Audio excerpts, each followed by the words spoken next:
नमस्कार दोस्तों, मैं अखिलेश विश्वकर्मा आप लोगों का स्वागत करता हूं आपके अपने YouTube चैनल हिंदी अनमोल ऑनलाइन पर। दोस्तों, हम लोग देख रहे थे हिंदी गद्य साहित्य। हिंदी गद्य साहित्य में उपन्यास और उपन्यास के अंतर्गत हम लोग देख रहे थे प्रयोगवादी या आधुनिक बोधवादी उपन्यासकार को, जिसमें हमने 3-4 उपन्यासकार को देख लिया है। आज जो उपन्यासकार को देखेंगे वो है निर्मल वर्मा। तो दोस्तों, आइए शुरू करते हैं आज की क्लास। इसके पहले हमने देखा है किसको किसको देखा है, कमलेश्वर को देखा है, लक्ष्मीकांत वर्मा को देखा है, राजेंद्र यादव को देखा है और भीष्म साहनी को देख लिया है। अब आज की क्लास में देखेंगे निर्मल वर्मा को। सबसे पहले हेडिंग डाल लीजिए निर्मल वर्मा। क्लास संख्या 19 है, हिंदी गद्य साहित्य की क्लास संख्या 19 है और सबसे पहले उपन्यास पढ़ाया जाना शुरू किया गया है, तो ये उपन्यास की भी 19 नंबर क्लास है। तो चलिए शुरू करते हैं आज की क्लास को। निर्मल वर्मा।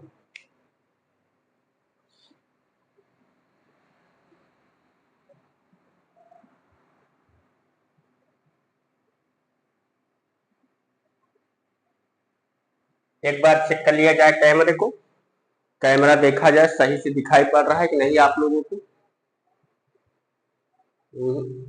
अच्छे से दिखाई नहीं दे रहा है। अब ठीक। जन्म की बात करें तो इनका जन्म 1929 ईस्वी शिमला में हुआ। जन्म कब हुआ? जन्म 1929 ईस्वी शिमला में। ये उपन्यास में तो महत्वपूर्ण स्थान रखते ही हैं, इसके साथ साथ कहानी में भी बहुत इनका महत्वपूर्ण स्थान है। कहानी जो नई कहानी प्रारंभ होती है, इन्हीं की कहानी परिंदे से ही नई कहानी का आरंभ माना जाता है। और परिंदे का समय कब है? 1956 में। वो कहानी की बात है, उसको हम कहानी में ही देखेंगे। अभी देख रहे हैं उपन्यास। तो जन्म की बात करें तो जन्म 1929 ईस्वी शिमला में हुआ। कहा? शिमला। और निधन कब हुआ था? 2005 में। निधन की बात करें तो कब हुआ? 2005 ईस्वी। उपन्यास कौन सा है इनका? आइए देखते हैं उपन्यास।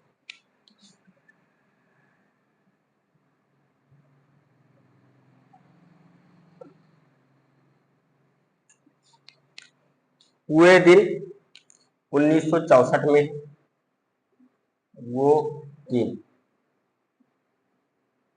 कब है? 1964 में। लालटेन की छत। लाल लालटेन की छत है। लालटेन मत लिखिएगा, लालटेन की छत। लाल टीन की छत। हमारे यहाँ इसको लालटेन बोलते हैं। अब उन्होंने लालटेन की छत लिखा है, तो हम लोग क्या लिखेंगे? लालटेन की छत। 1974 में। एक चिथड़ा सुख। अगला उपन्यास कौन सा है? एक चिथड़ा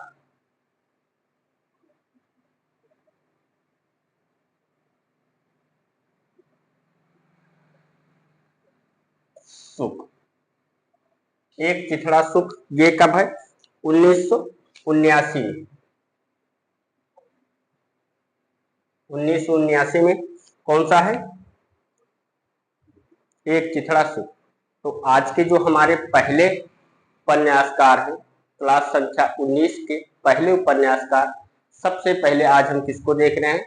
निर्मल वर्मा को। जन्म की बात करें तो जन्म 1929 ईस्वी शिमला और निधन 2005 में। उपन्यास कौन सा है? वो दिन 1964 में है। लालटेन की छत 1974 में। एक चिथड़ा सुख 1979 में। लालटेन की छत और किसी का उपन्यास नहीं है। तो आप लोग अगर लालटेन नहीं याद होता, लालटेन याद करते हैं तो ठीक है, लेकिन लालटेन ही याद करिएगा, ज्यादा बेहतर रहेगा। रात का रिपोर्टर।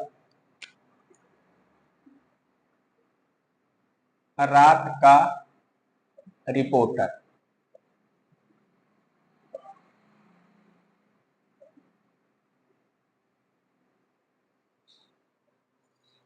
रात का रिपोर्टर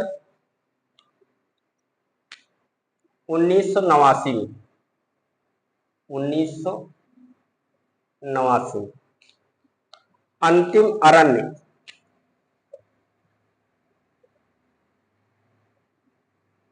अंतिम अरण्य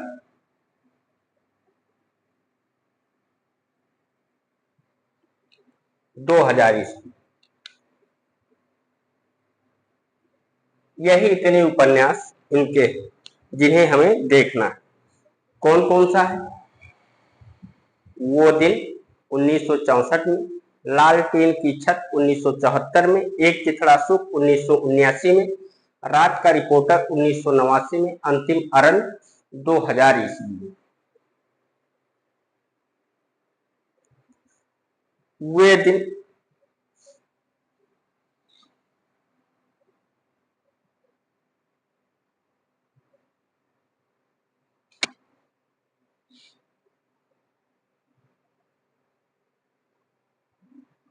चलिए इनके एक दो उपन्यास का वर्ण विषय लिख लेते हैं। तो सबसे पहले देखेंगे वे दिन, और ये कब है? 1964 में। योको स्लोवाकिया, योको स्लोवाकिया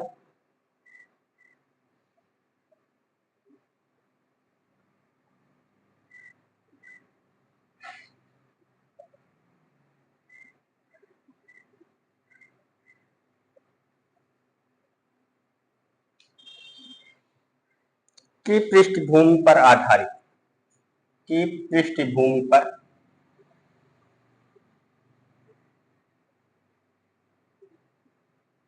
की पृष्ठभूमि पर आधारित।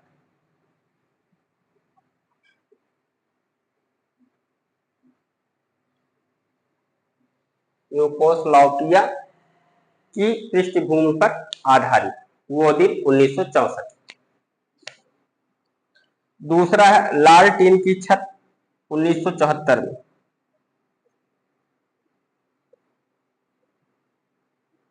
लाल टीन की छत। किसी किसी किताब में ये टिन ऐसे मिलेगा, तो इससे आप भ्रमित मत होइएगा। चाहे इस तरह है चाहे इस तरह है, दोनों एक ही बात होगी। ठीक है, अगर निर्मल वर्मा के उपन्यास के प्रति ये बात आती है तो चाहे लालटीन है तो चाहे लालटीन की छत है, दोनों एक ही समझिएगा। इसमें आप लोग कंफ्यूज मत होइएगा। किसी किसी बुक में आपको लालटीन मिलेगा और कहीं कहीं पर लालटीन मिलता है, तो आप दोनों को एक ही मानकर चलिएगा। और वो उपन्यास किसका है? निर्मल वर्मा का ही है। और कब है ये? 1974 में। नहीं तो आप ये सोचो कि सर ने तो दीर्घ की पढ़ाई और यहाँ पर हरसी आ गया, तो आप लोग कंफ्यूज ना हो इसके लिए आप लोगों को बता दिया गया कि चाहे लालटीन आए और चाहे लालटीन आए, दोनों का मतलब एक ही समझिएगा। और वो किसका उपन्यास है? वो निर्मल वर्मा का उपन्यास है। लालटीन की छत 1974 में है। इसमें क्या है? युवा लड़की की मानसिकता का चित्रण, युवा लड़की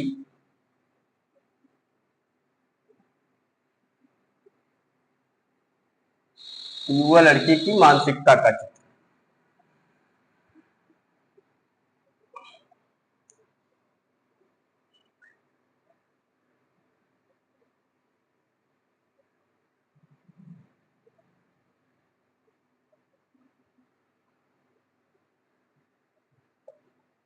का चित्रण।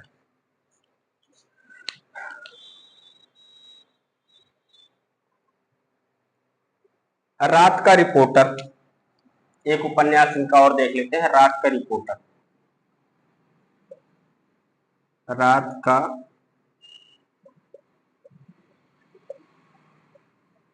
रिपोर्टर, और ये कब है?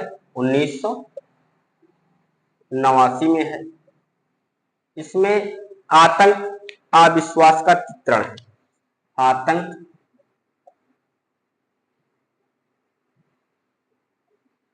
अविश्वास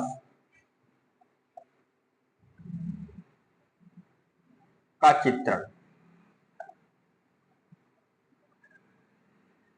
इतना हमें जानना है निर्मल वर्मा के उपन्यास के बारे में।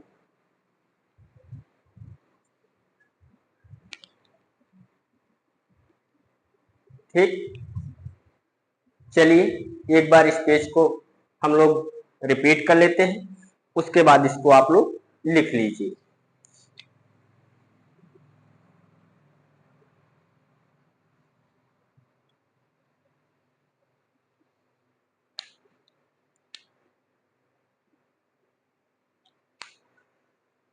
निर्मल वर्मा का जन्म कब हुआ? 1929 ईस्वी में, शिमला में।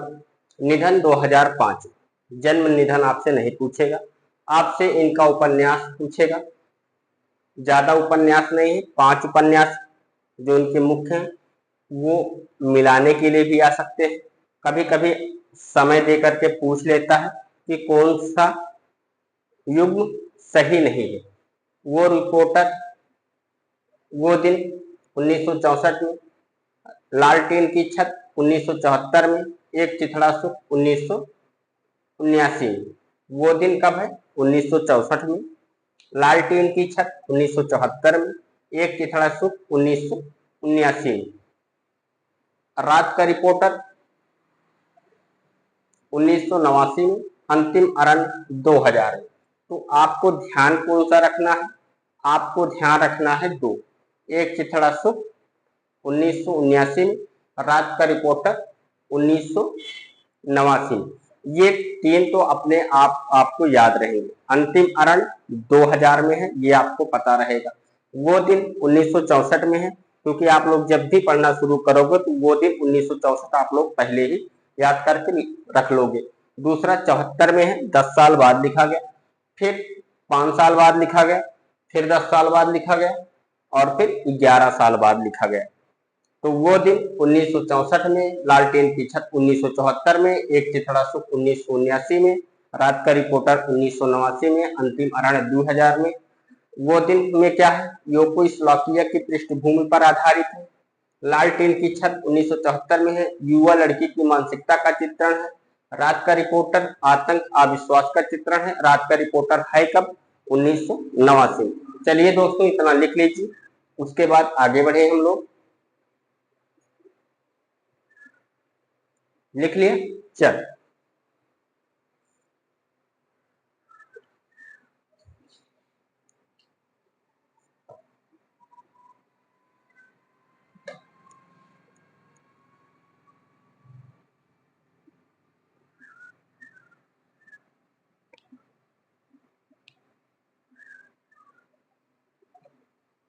जो अभी हाल ही में हरियाणा असिस्टेंट प्रोफेसर का पेपर हुआ था,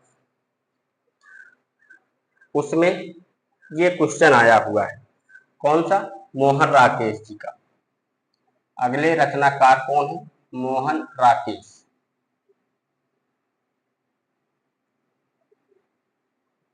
लेकिन इसमें थोड़ी सी कमी रह गई थी। जो पेपर सेट किए थे, जिन्होंने पेपर को बनाया था, मोहन को बाद में कर दिया था और राकेश को पहले कर दिया था। तो क्या कर दिया था? राकेश मोहन, जिसको बाद में गलत बच्चों ने गलत ठहराया, और गलत है तो बच्चे गलत ठहराएंगे ही। जन्म की बात करें तो जन्म 1925 ईस्वी, अमृतसर। जन्म की बात करें तो जन्म कब हुआ? 1925 ईस्वी, अमृतसर।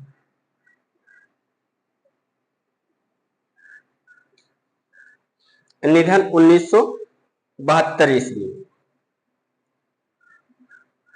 निधन कब हुआ? 1972 ईस्वी। उपन्यास कौन सा इनका पूछा गया था? अंधेरे बंद कमरे। मिलान करना था कि कौन सा किसका नहीं है। तो तो इनका दिया गया था अंधेरे बंद कमरे। चलिए लिख लीजिए इनका उपन्यास अंधेरे बंद कमरे 1961 में।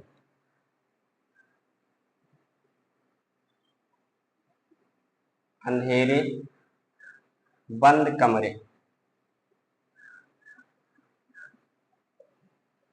कब है? 1961 में।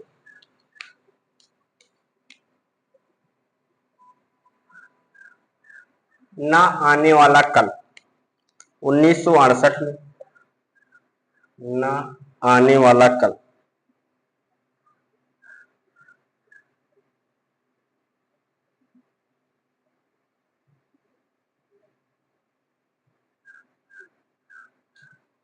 ना आने वाला कल कब है? 1968 में। अंतराल 1972 में।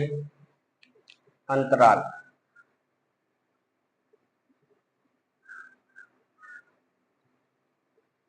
1972।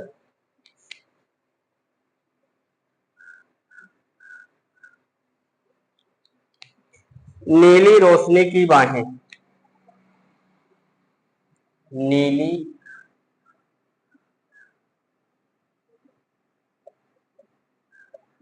रोशनी की बाहें।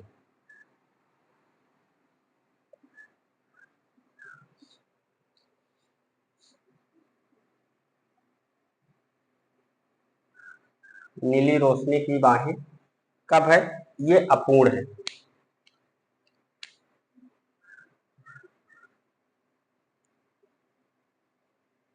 कांपता दरिया।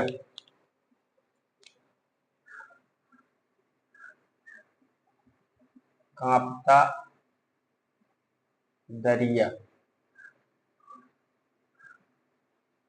और ये कब है? ये भी अपूर्ण है। तो इनका दो उपन्यास अपूर्ण है। कौन कौन सा? नीली रोशनी की बाहें, कांपता दरिया। दोनों उपन्यास क्या है? अपूर्ण है। तो तीन उपन्यास आप लोग समय याद ही रख सकते हैं। अंधेरे बंद कमरे 1961 में, ना आने वाला कल 1968 में, अंतराल 1972 में। 61 में कौन है? अंधेरे बंद कमरे। 68 में कौन है? ना आने वाला कल। 72 में कौन सा है? अंतराल। तो इतना आप लोग ध्यान रखिएगा। यहाँ से क्वेश्चन हरियाणा असिस्टेंट प्रोफेसर में अभी हाल में जो पेपर हुआ था उसमें पूछा गया था मोहन राकेश से। ठीक, आइए देखते हैं अंधेरे बंद कमरे 1961 में।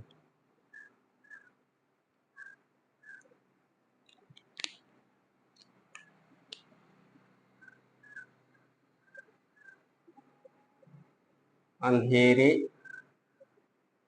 बंद कमरे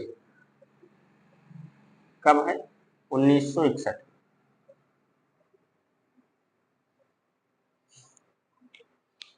हरबंश और नीलिमा के माध्यम से।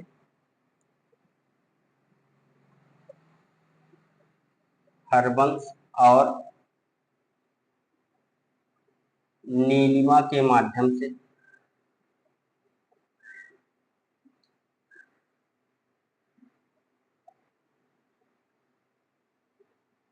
हरबंश और नीलिमा के माध्यम से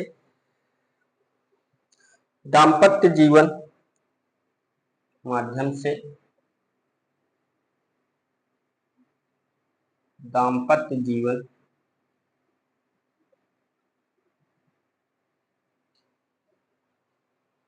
की समस्याओं का चित्रण।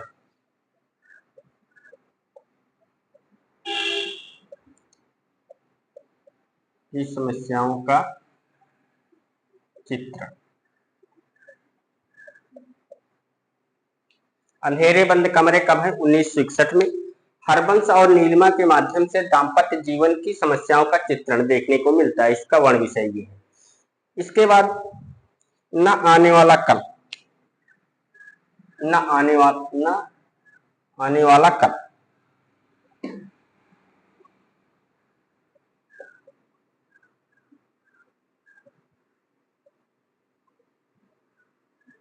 और ये कब है? 1968 में। इसमें क्या है? अध्यापक की अपेक्षाओं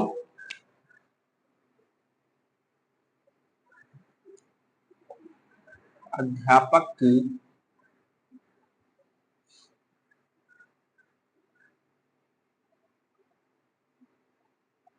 अपेक्षाओं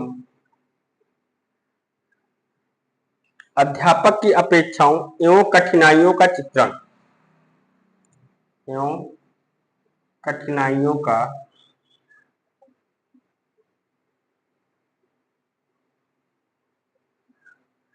चित्रण। अध्यापक की अपेक्षाओं एवं कठिनाइयों का चित्रण। पहाड़ी प्रदेश में एक मिशनरी स्कूल की गाथा। पहाड़ी प्रदेश में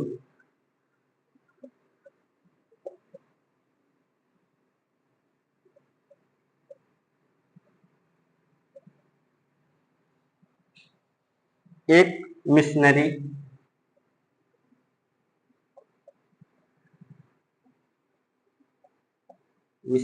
स्कूल की गाथा।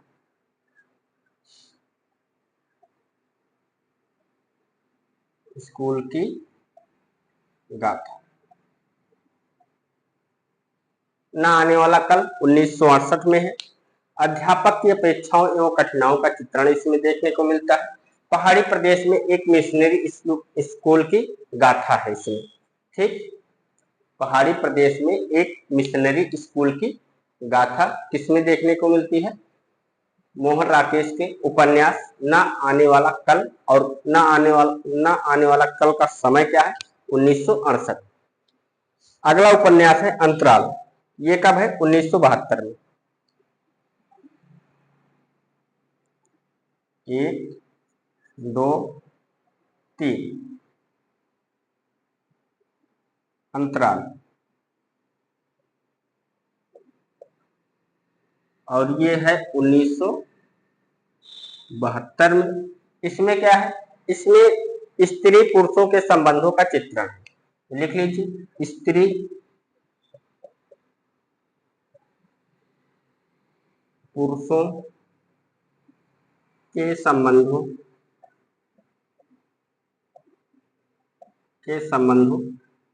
का चित्रण।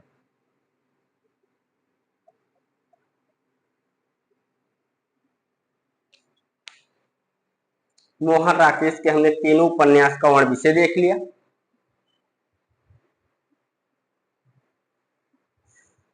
और दूसरे उपन्यासकार के रूप में आज हमने किसको देखा है? मोहन राकेश को।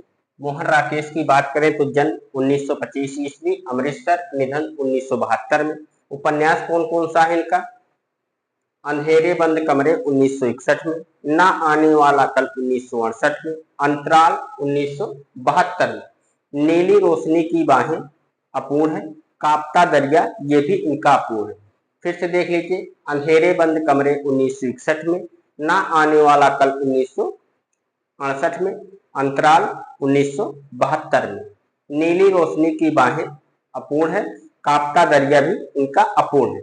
उसके बाद इनके उपन्यास का वर्ण विषय देखा। अंधेरे बंद कमरे हरबंश और नीलिमा के माध्यम से दाम्पत्य जीवन की समस्याओं का चित्रण किया गया है। किस उपन्यास में? अंधेरे बंद कमरे में।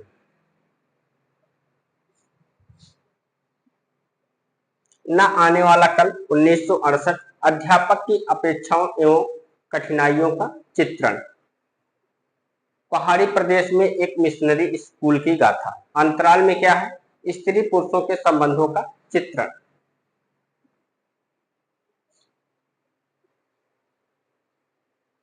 तो दोस्तों आप लोग लिख लीजिए।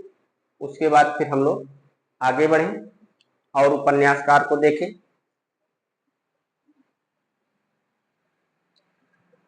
चलो लिख लिया आप लोगों ने। आइए देखते हैं सर्वेश्वर दयाल सक्सेना।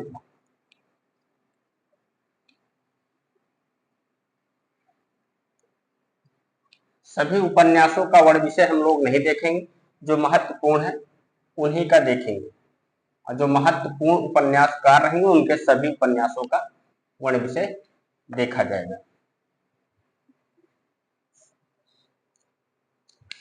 सर्वेश्वर दयाल सक्सेना।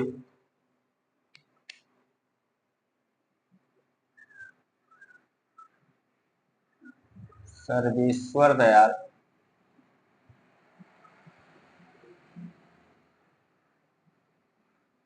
सक्सेना।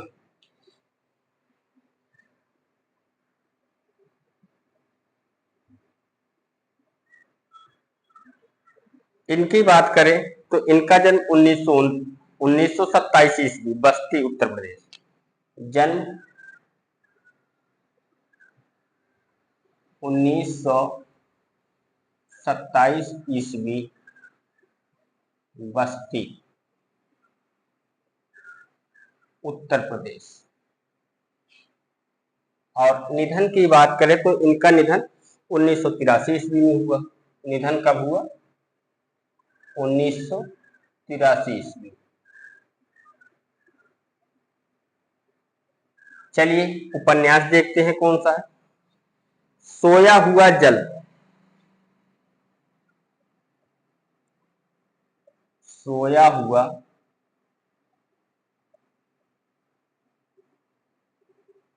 जल। सोया हुआ जल 1954 में है।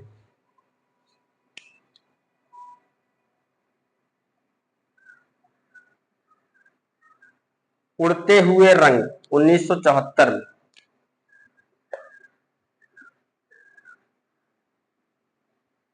उड़ते हुए रंग, और ये कब है? 1974 में।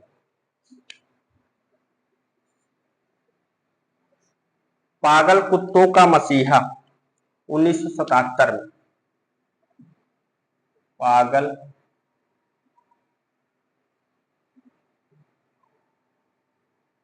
कुत्तों का मसीहा।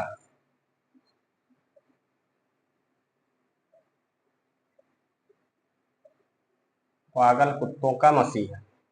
सोया हुआ जल 1954 में। उड़ते हुए रंग 1974 में। पागल कुत्तों का मसीहा 1977 में।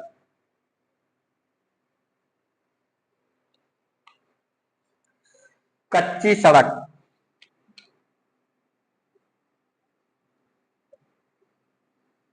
कच्ची सड़क 1978 में। 1978 में। अंधेरे पर अंधेरा। अंधेरे पर अंधेरा। अंधेरे पर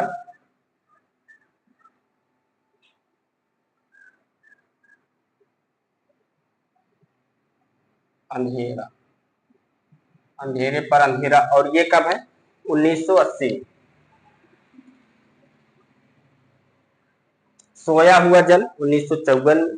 उड़ते हुए रंग 1974 में। पागल कुत्तों का मसीहा 1977 में। कच्ची सड़क 1978 में। अंधेरे पर अंधेरा 1980 में। सूने चौखटे 1981। सूने चौखटे,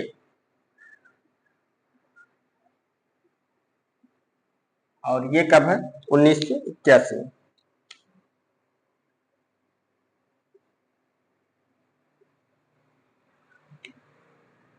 सोया हुआ जल 1954 में। उड़ते हुए रंग 74 में।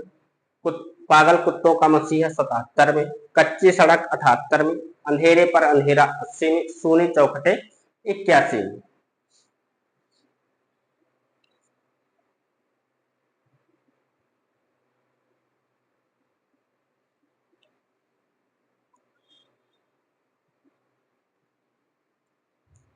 आइए देखते हैं।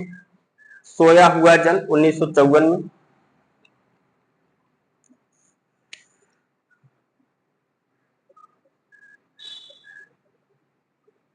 सोया हुआ जल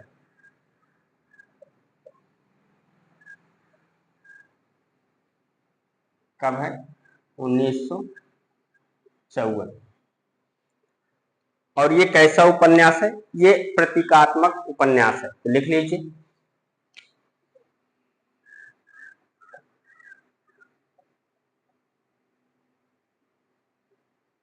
प्रतीकात्मक उपन्यास।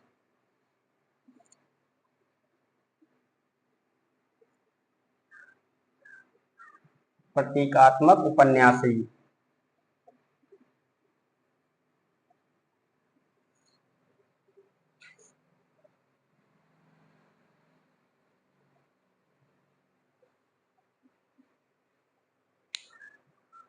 और इसमें क्या है, इसमें मध्यम वर्ग की पीड़ा का चित्रण, मध्यम वर्ग की पीड़ा का चित्र, पीड़ा का चित्रण।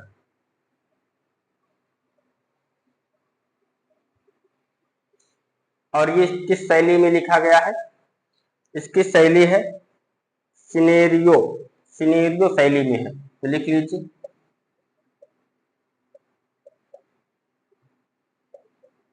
सिनेरियो शैली।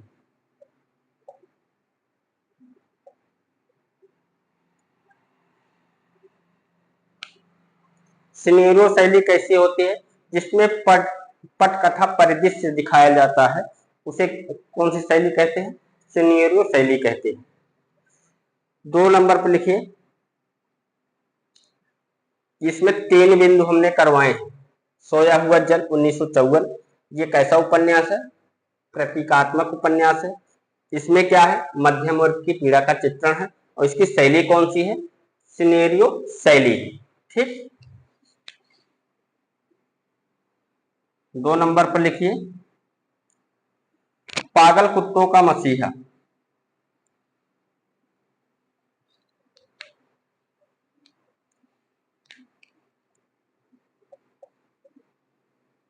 पागल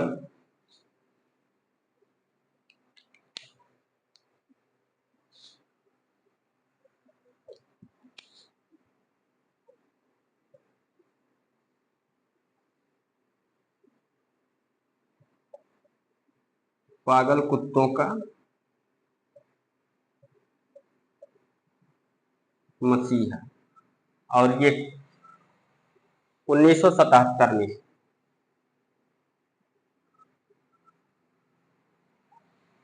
ये भी इनका प्रतीकात्मक उपन्यास है, लिख लीजिए प्रतीकात्मक उपन्यास।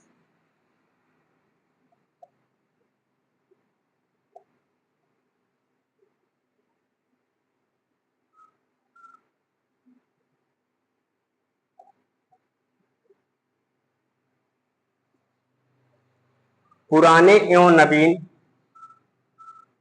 इसमें का वर्ण विषय क्या है, पुराने एवं नवीन पीढ़ियों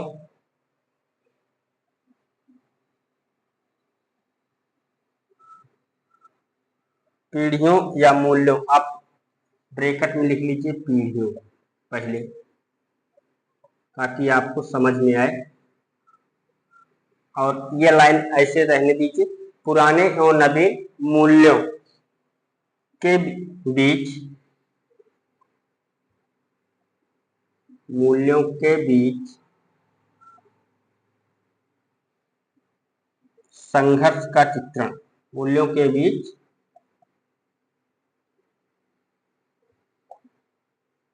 संघर्ष का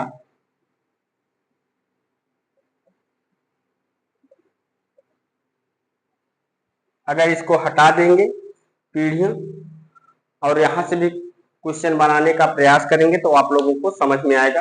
पुराने और नवीन मूल्यों के बीच संघर्ष का चित्रण किसमें देखने को मिलता है, पागल कुत्तों का मसीहा। अगर ये मूल्य भी हटा देंगे तब भी आप लोगों को समझ में आएगा, पुराने और नवीन पीढ़ियों के बीच संघर्ष का चित्रण किसमें देखने को मिलता है, पागल कुत्तों का मसीहा में। इसीलिए पीढ़ियां हमने किसमें करवा दी, ब्रैकेट में करवा दी, ताकि आप लोगों को कंफ्यूजन ना रहे। आइए अब एक बार फिर से इनको देख लेते हैं। सर्वेश्वर दयाल सक्सेना को जन्म की बात करें तो 1927 ईस्वी, बस्ती उत्तर प्रदेश। निधन 1983 में। सोया हुआ जल 1954 में है। उड़ते हुए रंग 1974 में है। पागल कुत्तों का मसीहा 1977 में है। कच्ची सड़क 1978 में है। अंधेरे पर अंधेरा 1980 में है। सोने चौखटे 1981 में। ठीक, बिना समय के एक बार देख ले। सोया हुआ जल, उड़ते हुए रंग, पागल कुत्तों का मसीहा। सोया हुआ जल, उड़ते हुए रंग, पागल कुत्तों का मसीहा, कच्ची सड़क, अंधेरे पर अंधेरा, सूने चौखटे। अगर समय सहित देखें, सोया हुआ जल 1954, उड़ते हुए रंग 1974, पागल कुत्तों का मसीहा 1977, कच्ची सड़क 1978, अंधेरे पर अंधेरा 1980, सूने चौखटे 1981। किसके उपन्यास है? सर्वेश्वर दयाल सक्सेना के। 2-3 बार मैंने एक क्लास में और बताया था कि मैं 2-3 बार रिपीट इसलिए करता हूँ कि अगर आप रात को सोते समय भी वीडियो चला करके मोबाइल में रख देते हो और सुनते रहते हो, तब भी आपको पता चले कि किसका उपन्यास है।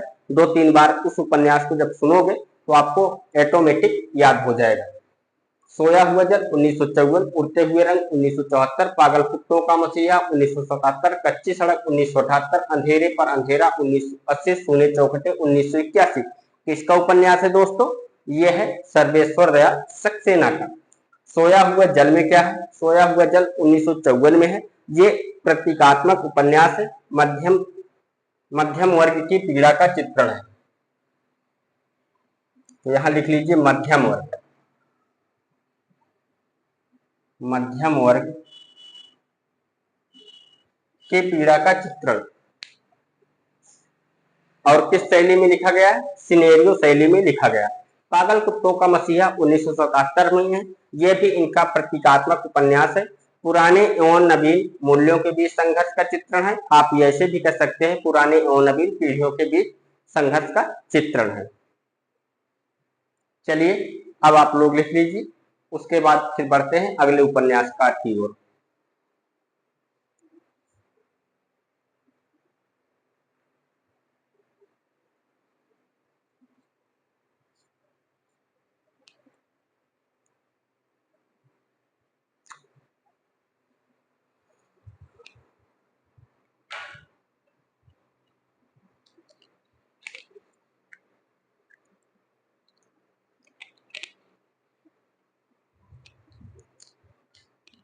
आइए देखते हैं अगले उपन्यासकार हैं राजकमल चौधरी।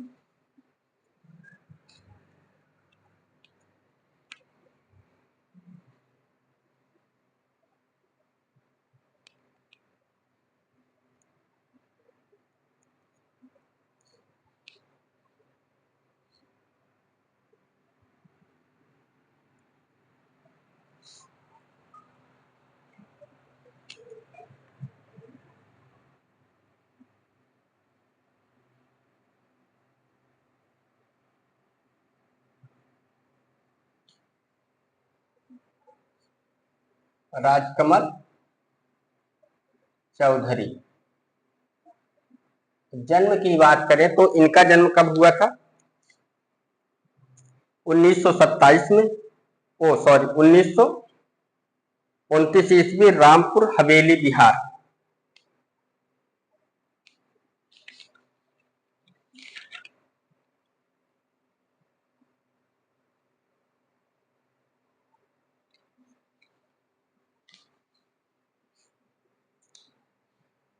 इनका जन्म 1927 में हुआ था और क्योंकि इनके बाद 1929 में तो निर्मल वर्मा जी आ जाते हैं, तो इनका जन्म 1927 ईस्वी। क्रम में देखेंगे तो इनके बाद ही निर्मल वर्मा आते हैं। जन्म 1927 ईस्वी।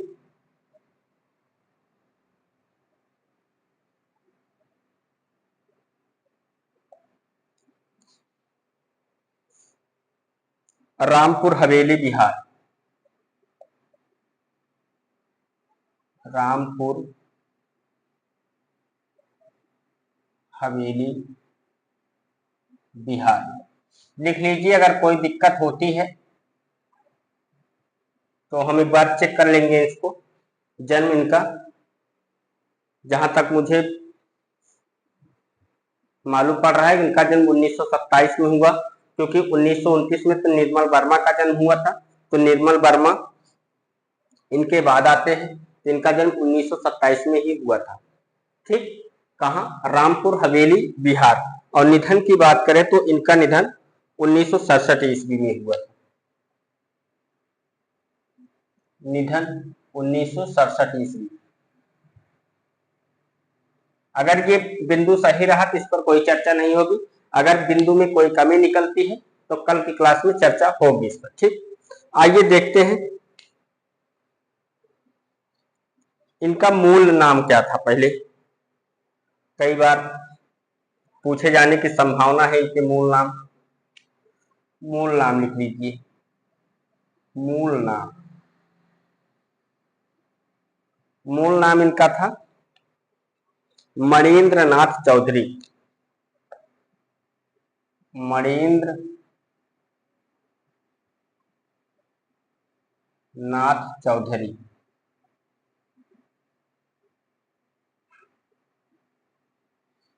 ये इनका मूल नाम था। और घर में इनको किस नाम से बुलाते थे? घर में इनको फूल बाबू के नाम से बुलाते थे। किस नाम से? फूल बाबू के नाम से। लिख लीजिए, घर में किस नाम से? फूल बाबू। फूल बाबू।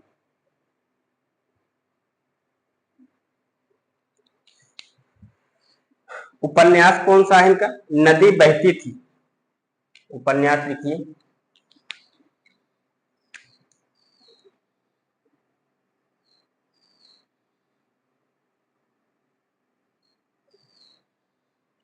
नदी बहती थी।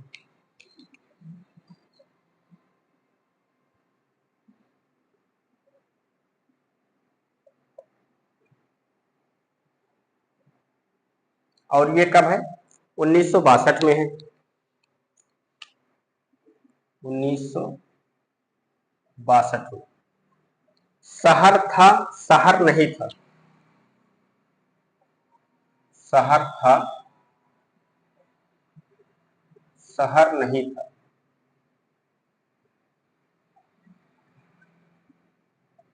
शहर था, शहर नहीं था। 1966 में। 66 को हमको 66 बोलने की आदत है, तो आप लोग मैनेज कर लीजिएगा। नदी बहती थी 1962। शहर था, शहर नहीं था 1966 में। मछली मरी हुई।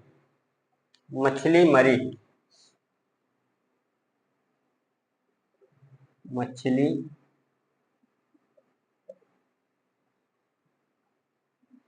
मरी हुई। इसमें भी थोड़ी सी दिक्कत है। मछली मरी हुई, कहीं कहीं पर आपको देखने को मिलेगा मरी हुई मछली, और कहीं कहीं पर दिखेगा मछली मरी हुई। सही यही है, मछली मरी हुई। और ये कब है? 1966 में।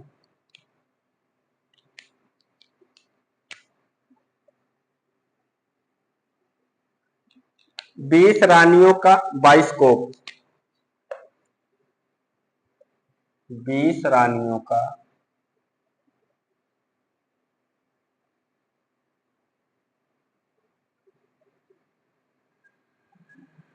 बाइस्कोप। 20 रानियों का बाइस्कोप। और ये 1972। ये तो हो गए इनके मुख्य उपन्यास। नदी बहती थी 1962 में। शहर था, शहर नहीं था 1966 में। मरी हुई मछली मरी हुई 1966। 20 रानियों का बाइस्कोप 1972। अन्य उपन्यास इनका है, लिख लीजिए। अन्य उपन्यास।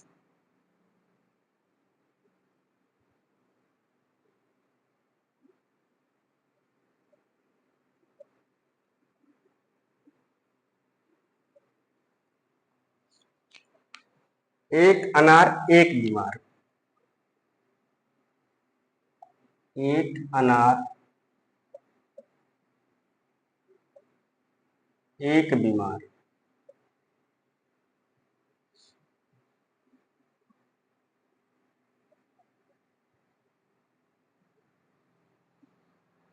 अग्नि स्नान।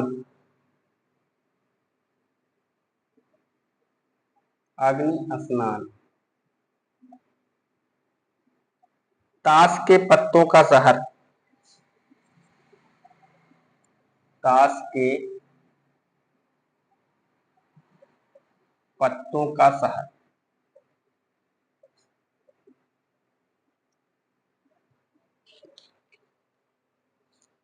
आइए एक उपन्यासकार को और देख लेते हैं, दुष्यंत कुमार। अगले उपन्यासकार हैं दुष्यंत कुमार।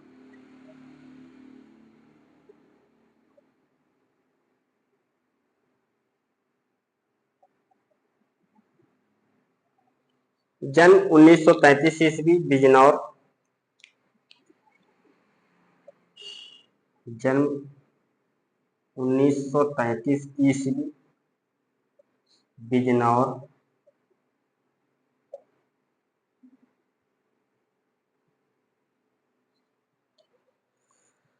और निधन 1964 में। निधन कब हुआ? 1964। उपन्यास कौन कौन सा है इनका?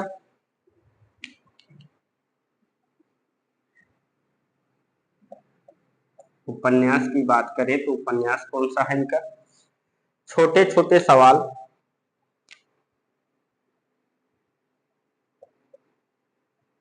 छोटे छोटे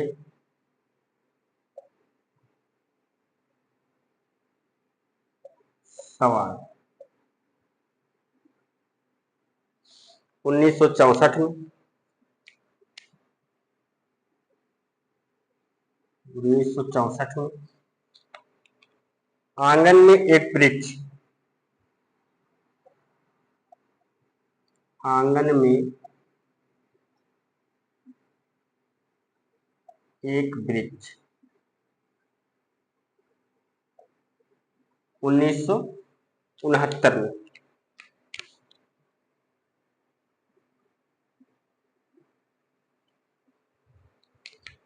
इनका काव्य है, प्रसिद्ध है, साये में धूप, एक कंठ बिस्पाई। याद रखिएगा, इनका काव्य ज्यादा प्रसिद्ध है उपन्यास की अपेक्षा। इनका उपन्यास कौन सा है? छोटे छोटे सवाल 1964 में, आंगन में एक वृक्ष 1969 में। लेकिन जो बार बार पूछा गया है, साये में धूप, इनका काव्य पूछा गया है, और इसके साथ साथ एक कंठ बिस्पाई भी इनका काव्य ही है, वो भी ज्यादातर पूछा जाता है परीक्षाओं में। लिख लीजिए, चलो यहीं पर लिख लेते हैं टिप्पणी बना करके। टिप्पणी,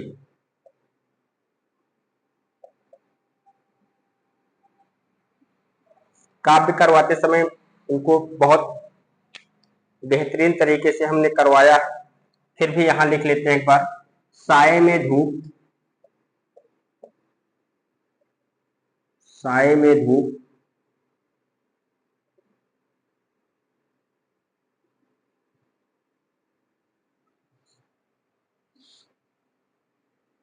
एक कंठ बिस्पाई, एक कंठ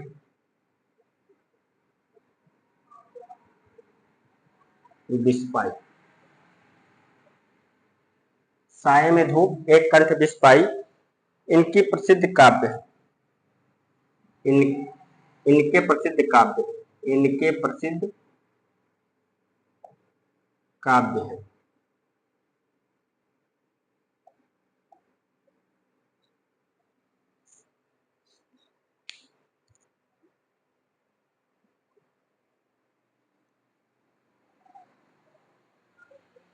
चलिए इस पेज को एक बार दोहरा लेते हैं, मतलब कि रिपीट कर लेते हैं। उसके बाद फिर हम लोग एक और उपन्यासकार को देख लें, क्योंकि आज 4-5 उपन्यासकार हो गए और आज संडे है, आज छुट्टी थी। उसके बाद भी हमने सोचा चलो 2-4 उपन्यासकार आपको आज और दे देते हैं, ताकि आप लोग याद करते रहिए, आगे की तरफ बढ़ते रहिए। इस पेज पर हमने किसको देखा? राजकमल चौधरी, जन्म 1927 ईस्वी, ये सही है। जन्म 1927 ईस्वी, रामपुर हवेली, बिहार। निधन 1967 ईस्वी। मूल नाम क्या है? मणिन्द्र नाथ चौधरी। घर में इनको किस नाम से बुलाते थे? फूल बाबू के नाम से बुलाते थे। उपन्यास नदी बहती थी 1962 में है। शहर था शहर नहीं था 1966 में है। मछली मरी हुई 1966 में।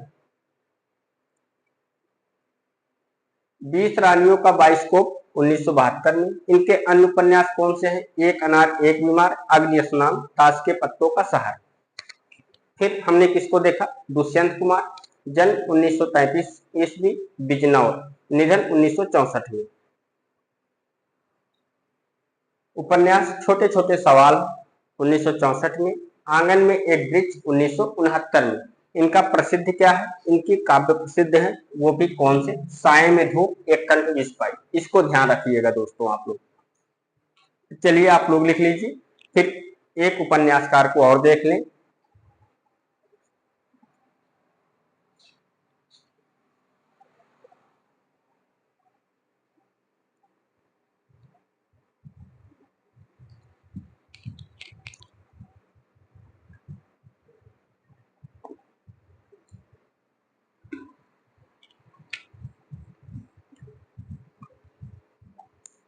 आइए देखते हैं, अगले उपन्यासकार हैं शिव प्रसाद सिंह।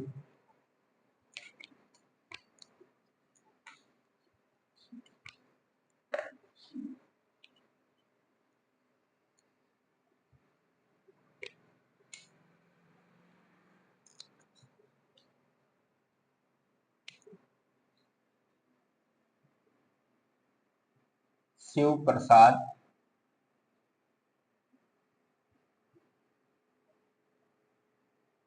सिंह, इनकी बात करें तो इनका जन्म 1928 ईस्वी, जलालपुर, बनारस। जन्म कब हुआ, 1928 ईस्वी, जलालपुर,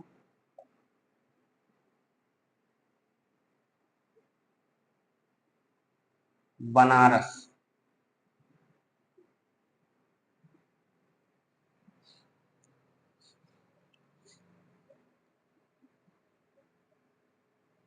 निधन की बात करें तो इनका निधन 2008 में। निधन कब हुआ, 2008।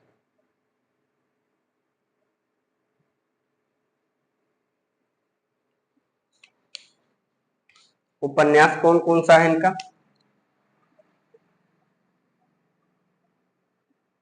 उपन्यास अलग अलग बैतरणी, अलग अलग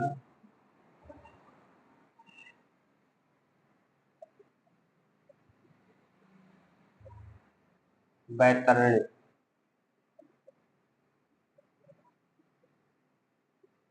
अलग अलग बैतरणी। और ये कब है, 1967 में, 1967 में। गली आगे मुड़ती है,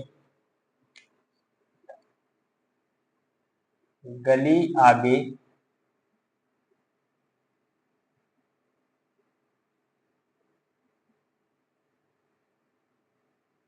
मुड़ती है, गली आगे मुड़ती है, ये 1974 में, 1974 में। अलग अलग बैतरणी 1967 में, गली आगे मुड़ती है 1974 में। नीला चांद बहुत ही प्रसिद्ध उपन्यास है इनका, कई बार परीक्षा में पूछा गया। नीला चांद,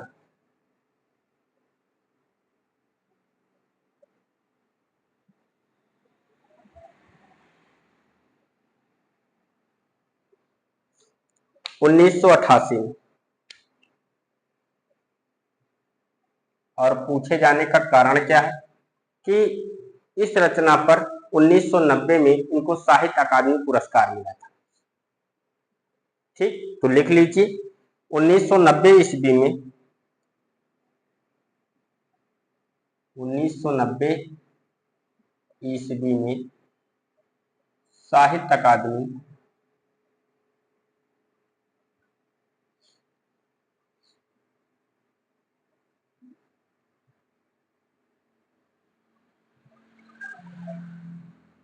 पुरस्कार मिला।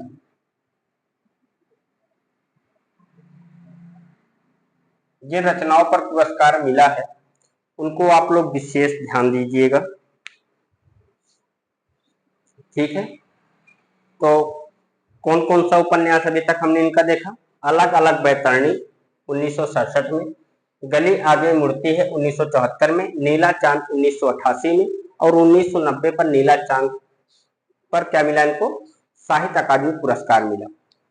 अगला उपन्यासकार है, इसका वर्ण विषय यही कर लेते हैं, तो अलग से लिखना नहीं पड़ेगा। इसमें मध्यकालीन काशी के इतिहास का चित्रण है, लिख लीजिए। इसमें मध्यकालीन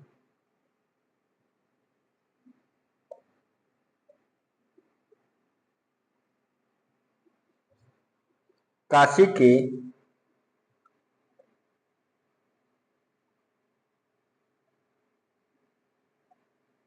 इतिहास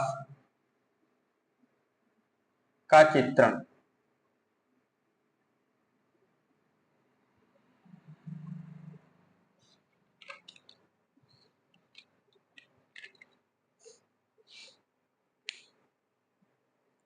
अगला उपन्यास कौन सा है? मंजूषिमा।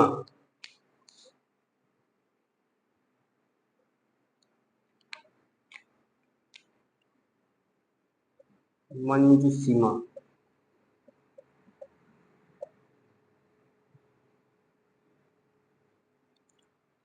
मंजूषिमा कब है? ये 1989 में है। सैलूस भी 1989 में है। अगला उपन्यास सैलूस है, और ये कब है? 1989 में है।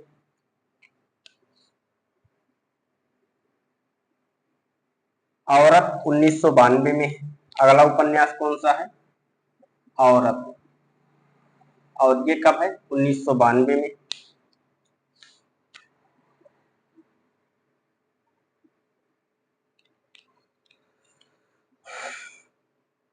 युद्ध, कोहरे में युद्ध। कोहरे में युद्ध,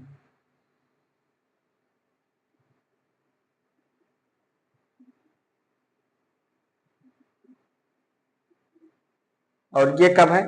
1993 में।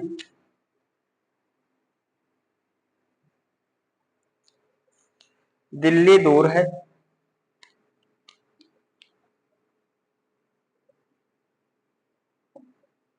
दिल्ली दूर है, ये भी 1993 में है।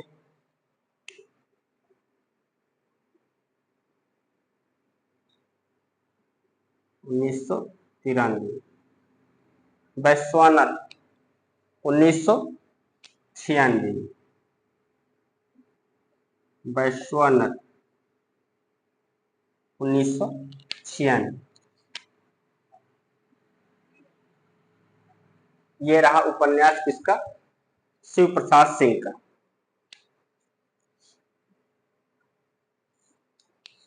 जन्म कब हुआ शिव प्रसाद सिंह का? 1928, जलालपुर बनारस उत्तर प्रदेश। निधन कब हुआ? 2008। उपन्यास कौन सा है? अलग अलग बैतरणी 1967 में, गली आगे मुड़ती है 1974 में, नीला चांद 1988 में।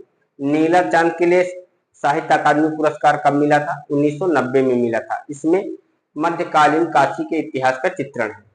मंजूषिमा 1989 में है। सैलूस 1989 में। औरत 1992 में।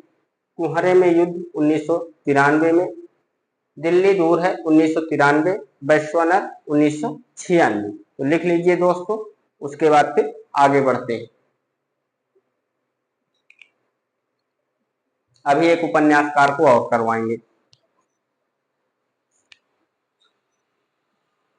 उपन्यास कौन सा है शिव प्रसाद सिंह का? अलग अलग बैतरणी, गली आगे मुड़ती है, नीला चांद, मंजूषिमा, सैलूस, औरत, कोहरे में युद्ध, दिल्ली दूर है,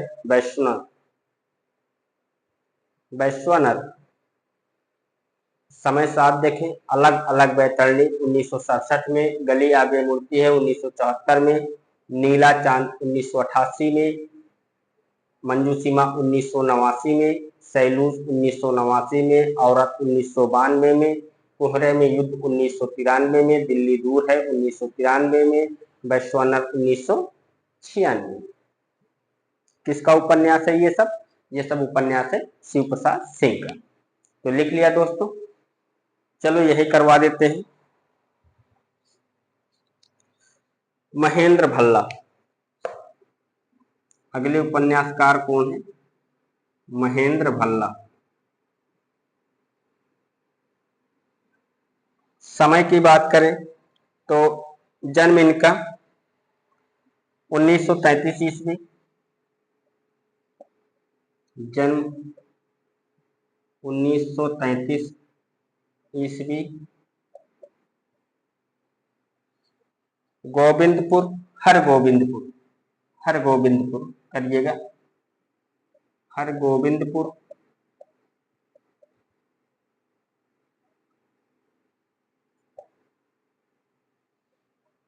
पंजाब।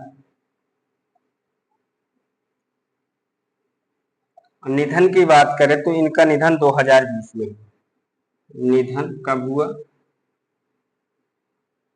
ओ सॉरी 2015 में, 2015 में हुआ था। निधन कब हुआ? 2015 में। जन्म 1933 ईस्वी, हरगोविंदपुर, पंजाब। निधन कब हुआ? 2015 में। इनका उपन्यास कौन सा है? एक पति के नोट्स। उपन्यास की बात करें तो कौन सा है? एक पति के नोट्स। एक पति के नोट्स। और ये कब है? 1967 में। इसमें क्या है? सेक्स जीवन की ऊब, सेक्स जीवन की ऊब,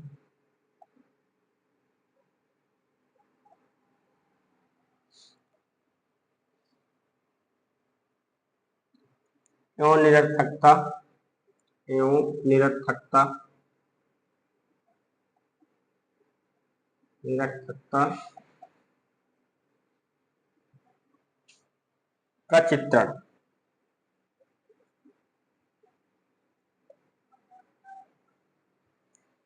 एक पति के नोट 1967 में है। सेक्स जीवन की ऊब एवं निरर्थकता का चित्रण, निरर्थकता का चित्रण।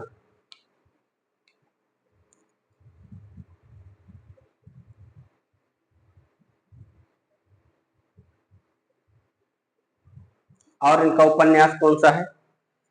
दूसरी तरफ 1967 में है। दूसरी तरफ,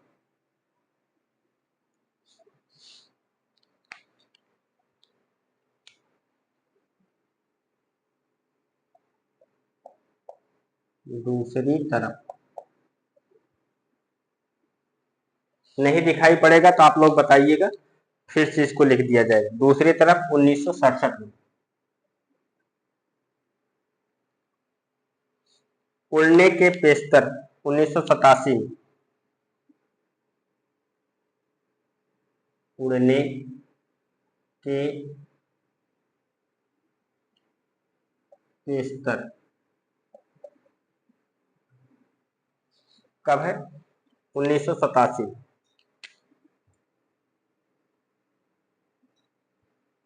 उड़ने के पेस्तर 1987।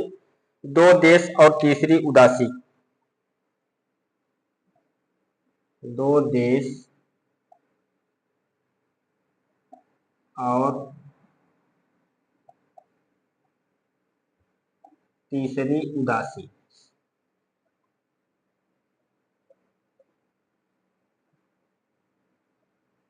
दो देश और तीसरी उदासी 1997 में।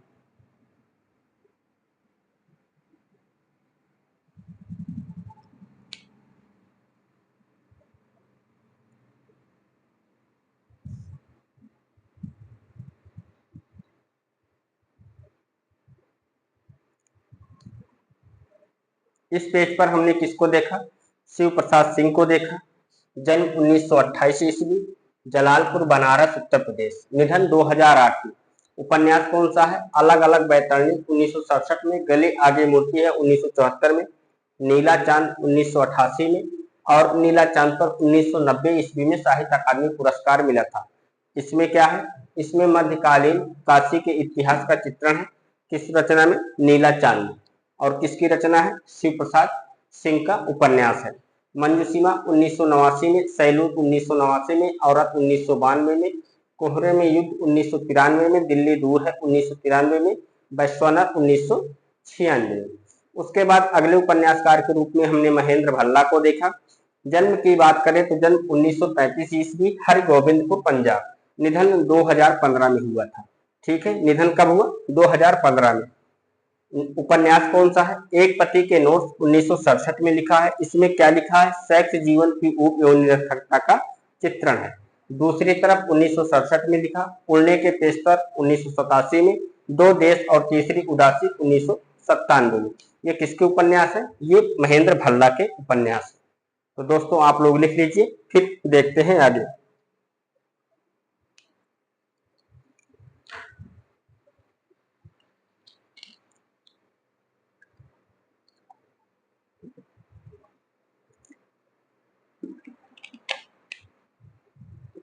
हो गया?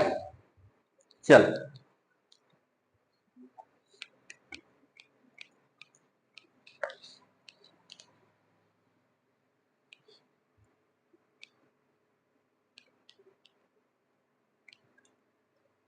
जिन्होंने चैनल को सब्सक्राइब नहीं किया है वो चैनल को सब्सक्राइब कर लीजिए, ताकि क्लास आपके पास समय से पहुंचती रहे। ठीक है, आप लोग चैनल को सब्सक्राइब कर लीजिए। जो पढ़ने के इच्छुक हैं, जिनको पढ़ना है, वो चैनल को सब्सक्राइब करके रखें, ताकि आपको समय पर क्लास मिलती रहे। तो आज की क्लास यहीं पर समाप्त कर लेते हैं और मिलते हैं कल की क्लास में, क्योंकि आज छुट्टी थी, संडे था, मेरे भी छुट्टी थी। आप लोगों को रिवीजन करना था, इसलिए ज्यादा कभी आप लोगों को नहीं देंगे, ज्यादा उपन्यासकार आज आप लोगों को नहीं देंगे, फिर भी 4-5 तो दे ही दिए हैं।